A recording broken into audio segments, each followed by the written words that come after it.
आइए दोस्तों, अब हम आपको सब्स्टिट्यूट फंक्शन बताते हैं। जैसे ये हमारी डेट फॉर्मेट है,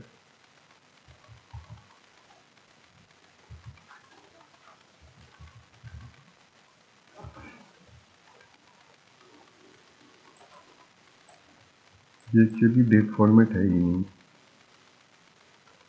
अब इसको मैं डेट फॉर्मेट में कैसे कन्वर्ट करूँ? इसके लिए एक सब्स्टिट्यूट फंक्शन आता है, इक्वल टू सब्स्टिट्यूट को सिलेक्ट कर लेंगे, कॉमा के बीच में जो डॉट है वो डॉट डालेंगे, फिर कॉमा,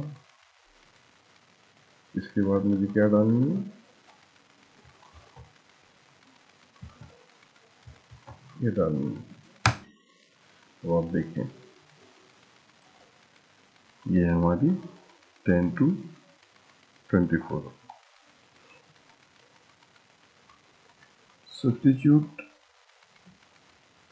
में क्या डॉट को हम किसी और से रिप्लेस कर सकते हैं। जैसे अगर मैं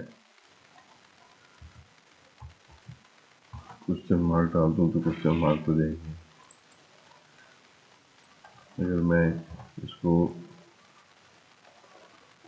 यहाँ